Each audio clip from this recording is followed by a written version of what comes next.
Hello friends, मी अमृता आजच्या आपल्या व्हिडिओमध्ये सर्वांचं खूप खूप मनापासून स्वागत करत आहे. मित्रांनो, काल होता मार्गशीर्ष महिन्यातला दुसरा गुरुवार आणि आज आहे शुक्रवार, म्हणजे कालच्या पूजेची आज उत्तर पूजा. तर माझ्या दिवसाची सुरुवात ही अशीच झाली आहे देवपूजेने. कारण आपण पूजा मांडतो अगोदरच्या दिवशी, तर दुसऱ्या दिवशी सकाळ सकाळ अंघोळ वगैरे झाल्यानंतर उत्तर पूजा करतो. प्रत्येक पूजेची उत्तर पूजा ही करायलाच हवी असते. तर मी सुद्धा आज उत्तर पूजा केलेली आहे, देवपूजा झालेली आहे आणि इथेच मंदिराच्या समोर बसलेली आहे. तर एक गोष्ट मला तुम्हा सर्वांना सांगावीशी वाटते. बऱ्याच जणांना माहिती नसतं किंवा समजत नाही की जे आपण फुलं देवांना वाहतो, फुलं वाहतो किंवा चतुर्थी असते तेव्हा दुर्वा गाड्या वाहतो गणपतीला, तर या सगळ्यांचं काय करायचं? खूप जण जवळपास विहिरी असतात, नदी असते, तर त्याच्यामध्ये टाकून देतात. तर असं न करता असं बिलकुल नाही करायला पाहिजे, कारण याने प्रदूषण वाढत चाललं आहे. पवित्र नद्यांचं रूपांतर नाल्यांमध्ये होत चाललं आहे आणि जिकडे तिकडे दुर्गंधी पसरत चालली आहे. त्याच्यामुळे ही फुलं, दुर्वा, पानं, जी नागवेलीची पानं पूजेमध्ये वापरतो, हे सगळं आपण नदीमध्ये, विहिरींमध्ये न टाकता आपल्या घरातल्या ज्या कुंड्या असतात त्या कुंड्यांमध्ये टाकलं पाहिजे. कारण कुंड्यांमध्ये टाकलं तर उलट हे जेव्हा कुजून जातात पानं, फुलं, तेव्हा त्याचं कंपोस्ट खत तयार होतं आणि आपल्या झाडांना चांगलं पोषण भेटतं आणि याच्याने झाडं सुद्धा खूप छान येतात. आणि नॅचरल खत टाका. कुंड्यावाल्यांकडून, नर्सरीवाल्यांकडून जे खत विकत भेटतं ते नर्सरीवाले देतात आपल्याला पॅकेट, पण त्याच्याने उलट आपल्या कुंड्यांमधल्या मातीचं आयुष्य कमी होतं आणि झाडांना सुद्धा ते नुकसानदायक आहे. गरमीमध्ये, उन्हाळ्यामध्ये उष्णतेमुळे झाडं सुद्धा पिवळे पडतात. त्याच्यामुळं अशी फुलं, पानं जे आहेत ते नदीमध्ये टाकण्यापेक्षा किंवा विहिरींमध्ये टाकण्यापेक्षा आपल्या आजूबाजूला जे पण पाण्याचे स्रोत आहे त्याच्यामध्ये न टाकता कुंडींमध्ये टाकलं जावं. तर मी सुद्धा आजच्या पूजेचे फुलं, पानं माझ्या कुंडींमध्येच टाकणार आहे आणि याच्या आधी सुद्धा मी कुंड्यांमध्ये झाडांच्या टाकत असते. आणि जे कोणी माझे मित्रमैत्रिणी गावामध्ये राहतात, खेडेगावात राहतात, त्यांच्या आजूबाजूला भरपूर शेती असते, आपल्या शेतामध्ये टाका. याने उलट आपल्या शेताला फायदाच होईल. आणि जे तांदूळ, आपण तांदळाची राशी घालतो कलश स्थापनेसाठी, ते तांदूळ काय करायचे, तर ते तांदूळ तुम्ही पाण्यामध्ये टाकू शकता. जर त्या पाण्यात मासे असतील तर त्यांना खायला ते तांदूळ टाकू शकता किंवा मग ते तांदूळ पक्ष्यांना खायला टाकू शकता. पण असं पाण्यात शक्यतो फुलं, पानं तर पाण्यात टाकू नका. आणि कलश स्थापनेसाठी आपण नारळ घेतो, श्रीफळ असतं जे पूजेमध्ये आपण श्रीफळ ची पूजा करतो कलश स्थापनेसाठी. तर त्या श्रीफळाचं काय करावं? जरुरी नाही की ते श्रीफळ आपण पाण्यात अर्पण करावं. तर पाण्यात न अर्पण करता आपल्या घरच्या देवाला ते श्रीफळ वाढवून आपण प्रसाद म्हणून खाऊ शकतो. तर हेच बेस्ट आहे आणि हेच बरोबर आहे. त्याच्यामुळं शक्यतो कोणी असं पाण्याबिण्यात टाकत जाऊ नका. याच्यामुळे खूप पोल्युशन वाढत चाललेले आहे. प्रत्येक घरातले एवढे एवढे फुलं, पानं म्हटलं तर किती सगळ्या वस्तू, किती सगळं पानं, फुलं त्या पाण्यात जातात रोजचे आणि त्याच्यामुळे खूप पोल्युशन वाढत चाललं आहे. तर त्याच्यामुळे मित्रांनो, माझं आजचं एवढं सांगणं आहे की उत्तर पूजेनंतर हे सगळं जे आपल्या घरातलं आहे ते झाडांच्या कुंड्यात टाका, शेतांमध्ये टाका. कचऱ्यात टाकू नका, कचऱ्यात अजिबात टाकू नका, पण शेतामध्ये टाका, कुंड्यांमध्ये टाका. आणि दुसरी गोष्ट, तांदूळ सुद्धा पाण्यात, जर मासे असतील तर पाण्यात टाका किंवा पक्ष्यांना खायला टाका. आणि श्रीफळ जे आहे ते श्रीफळ आपल्या घरच्या देवांना वाढवा आणि प्रसाद म्हणून खा. बाकी फळं वगैरे तर आपण खाऊनच घेतो आणि जो नैवेद्य देवाला ठेवतो तो नैवेद्य सुद्धा जर का पाण्यात मासे असतील तरच पाण्यात टाका, नाही तर गाईला चारा किंवा पक्ष्यांना खायला द्या किंवा थोडा वेळ देवासमोर ठेवा आणि तो नैवेद्य आपण स्वतः खाऊन घ्या.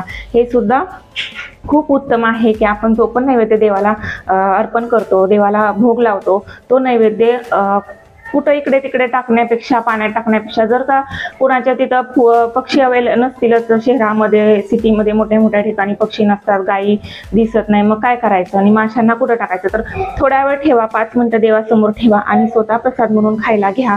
तर याच्याने सगळेच प्रश्न सुटतील. तर मग मित्रांनो, चला आजच्या व्लॉगमध्ये अजून खूप काही तुम्हाला सांगणार आहे आणि खूप स्पेशल असणार आहे, तर कंटिन्यू करा.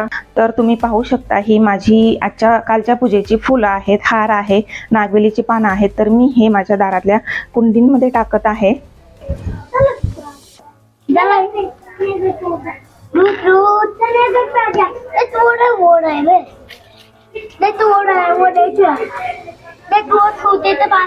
तर आता सायंकाळचे 6:30 वाजलेले आहेत आणि आज आपल्याला काही स्वयंपाक वगैरे करायचं नाही, तर आपल्याला एका फंक्शनमध्ये जायचं आहे. तर ॲन्युअल फंक्शन आहे स्कूलचं, आरवीच्या स्कूलमधलं. कारण आपल्या दिदी, आपल्या मॅडम, मुलांच्या आतू ज्या आहेत त्या शाळेत शिकवतात. तर तिथं हायस्कूल लेवलच्या स्टुडंट्सचं ॲन्युअल फंक्शन आहे आणि तिथं जायचं आहे बघायला. कारण प्री प्रायमरी स्कूलचं पण झालं त्याच्यानंतर ज्युनियर सिनियरच्या मुलांचं पण झालं, जे की शिवांशचं होतं, आणि त्याच्या अगोदर आरवीचं पण झालं, आणि आता हायस्कूल लेवलच्या मुलांचं आहे. तर तिथं आपल्याला बघायला जायचं आहे. आणि त्याच्यानंतर जो टीचर स्टाफ आहे त्यांच्यासाठी स्कूलने रात्रीच्या वेळी डिनर अरेंज केलेला आहे. तर टीचर स्टाफ आणि त्यांची फॅमिलीसाठी दरवर्षी प्रत्येक वर्षी असं ॲन्युअल डेच्या दिवशी त्यांनी डिनर अरेंज केलेलाच असतो. तर आपल्याला आता ते फंक्शन बघायला जायचं आहे, आणि तिथून येता येता आपण डिनर करूनच येणार आहोत. तर चला मग बघूया आता फंक्शन कसं असणार आहे आणि डिनर पण कसा असणार आहे. तर तिथं सगळ्या टीचर्स भेटतात, मुलांच्या मॅडम पण भेटतात, शिवांशच्या आरवीच्या पण भेटतात. तर आपल्या आतूच्या सोबत जे टीचर स्टाफ आहे त्यांचा ते पण सगळे भेटतात. तर आता आपल्याला तयारी करायची, मुलांची तयारी झाली, आता हे पण तयार होऊन बसलेले. आता फक्त माझी तयारी बाकी आहे. तर सगळे टीचर्सचा लुक कसा असतो की एकदम साडी घालणार आहेत त्या सगळ्या. आज रोज त्या ड्रेस घालतात, पण आजच्या दिवशी साडी घालून येतात. तर एकदम सिम्पल सोबर आणि असा लुक असतो त्यांचा. टीचर्सचा लुक असाच असतो की एकदम सिंपल सोबर साडी अशा टाईपमध्ये त्यांचा लुक असतो थोडासा. तर मी पण तशीच साडी चूज केलेली आहे. तर मी पण ही साडी चूज केलेली आहे. तर ही मरून कलरची साडी आहे, तिची बॉर्डर ही आहे अशी गोल्डन कलरची बॉर्डर आहे, आणि अशी फुलं आहेत त्याला ब्लू कलरची वर्कमध्ये फुलं आहेत. तर अशी सिंपल आणि सोबर साडी चूज केलेली आहे. तर चला तर मग आता साडी नेसून घेते आणि मग तुमच्याशी बोलते. सायंकाळच्या 7 वाजलेले आहेत आणि आम्ही रेडी झालोय जायला निघायला. तर मुलं पण रेडी झालेले आहेत, आणि हिला यावेळी अचानक हिचा सँडल तुटलाय. तर आता आम्हाला आधी चप्पल घ्यायला जायचे, तिथून पुढे जायचे. तर खूप लेट होते, पण कोण समजावणार तिला आता, आणि बिचारीला घ्यावी पण लागणार आहे. अचानकच तिचा सँडल तुटला, त्याच्यामुळं घ्यावं लागणार आहे. आणि काय करू सबको. चला मग आता पूर्ण एरिया फुल आहे. किती दूर पासून गाड्या आहेत, कुठे जागा नाही पार्किंगला.